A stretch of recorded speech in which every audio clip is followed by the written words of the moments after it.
Good afternoon, Miss Ambie, and Thank congratulations. you. Yes, and I'm so amazed with your artwork. This is my first. Actually, I've been going to exhibits already, but this is my first time to see work of art made of wood or some medium that are made of wood. Yeah. And I saw those three, and I was told that the one in the middle is you, and on the left is your younger self, and on the right is you older, which is a resemblance of your mom. Yeah. Yes, ma'am. So, is it always wood that inspires you to? Well, actually, my medium, say about from since 2000, I started to do woodcuts, which is like a technique in printmaking because I was exposed to the Philippine Association of Printmakers, and I kind of like I was drawn naturally to this process because of the natural quality of the wood. And so from then on, I would be doing woodcuts, and I see the possibilities here and there. Like you can make huge prints because even if there's a limitation in the wood, you can go as long as 14 feet. And I'm like, wow, you can make big prints. And the only problem is the paper. But then I also explore to create prints, not on paper. I explore different grounds in printmaking. So like I discovered you can print on textile and stuff like that. So you see, the thing is, before I was a painter, but then when I was introduced to printmaking, it I kind of like stopped or temporarily stopped painting because I saw the endless possibilities in the process. And you see, if you have this attitude where you can explore further what is already there or what has been discovered, then there is a lot of discovery, and it really just gets you excited because more ideas come into your head of how you can execute an idea or how you can express yourself. So I just continue on, and every single time, like when I finish a work, that work would inspire or would inform the next work. So the exciting part also in doing what I do is that you can never really predict exactly what can happen or what you can discover. There's always that discovery, Yeah. always. And also, like in painting, you're pretty much in control of everything. So you can pretty much predict what can happen. But then in a case where you are using materials that you cannot control completely, like the wood, some wood are harder than others, some wood can warp, some wood have bigger grains, some wood had no grains, some are really hard, you can almost like break your wrist or break your tools. And so these challenges, I work with them, or these materials, I work with them. So if the wood is very hard, I cannot make long lines, I cannot cut long lines. So I think it's, in a way, it's a kind of freedom that you get from this condition where you're not completely in control. I mean, it sounds ironic, but actually the freedom is there.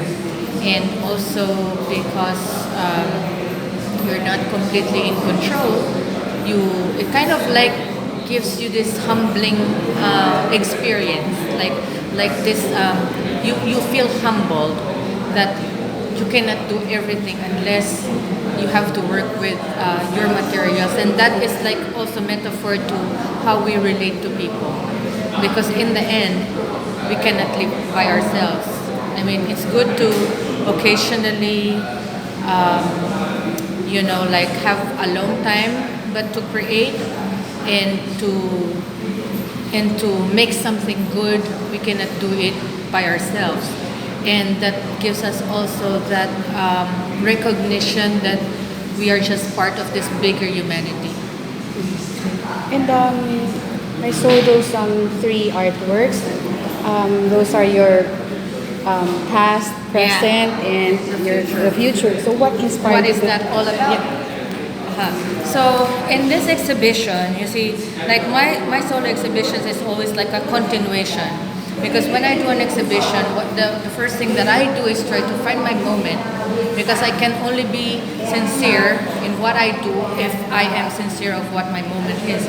And this is a period in my life where I'm becoming more and more inquisitive about self, And part of it is that part of something that I realize is that we cannot separate our present from our past, and we cannot separate our present and past from our future, even if we cannot, we don't have an idea of what the future will hold for us.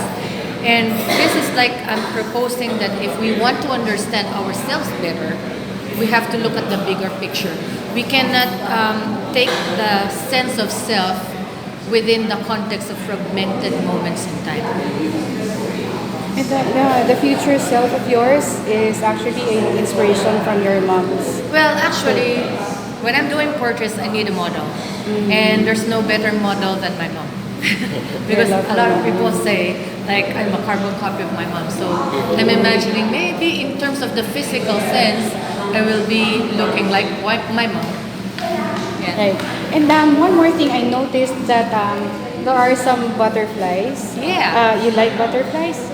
I find the butterflies quite intriguing because my father died when I was 2 years old, and then I always get this, like I always hear from the older people that when there's a butterfly, that is just around. And it happens when there's anniversary, when there's birthday, when there's certain special occasions in a family. And so when I was young, I thought my daddy turned into a butterfly. But then later on, I realized that this thinking is not only present in our culture, but in the culture in many different countries. And so when I think about it, maybe because I recognize now that the body is, we are body, feelings, and thoughts. Right? That's what we are composed of, as we know it in this kind of like in the physical world. We are body, feelings, and thoughts. But then there's also the recognition that we are beyond that. So we have spirit. So then when I think about it, why are the butterflies there when there's certain occasions? It's not because my dad turned into a butterfly, but because this butterfly recognizes the spirit and follows where it roams. So the butterfly is only, you see, like in this exhibition, what I also meant to say is that we do not only exist in the physical realm. We go beyond that. That's why we spirit.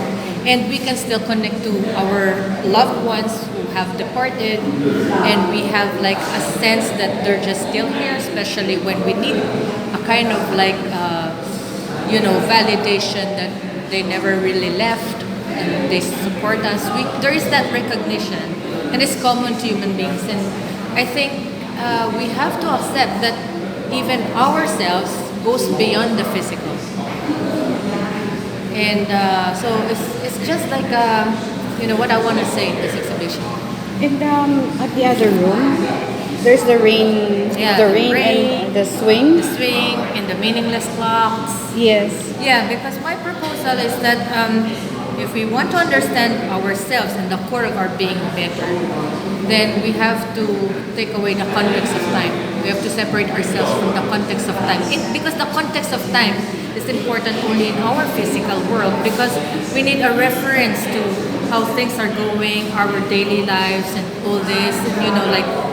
We get grounded to how we are aging, how we are maturing, how we are transforming from childhood to this, to that. But then we are beyond that. So in the realm beyond the physical, I would assume there is no sense of time. And does it have something to do, or Yeah, does it so- have any relevance with this? Yeah, because I call this one timeless, and since I'm talking about self, you and I and whoever human being, we're timeless. We're not time bound, because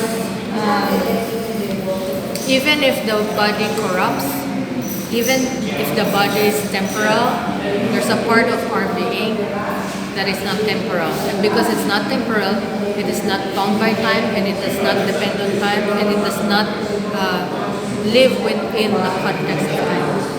Thank you so much. I've learned so much from you about life, everything. Thank you, and Yeah, you congratulations. can read more again. in the catalog. Yes, thank you. Thank you rin. Salamat.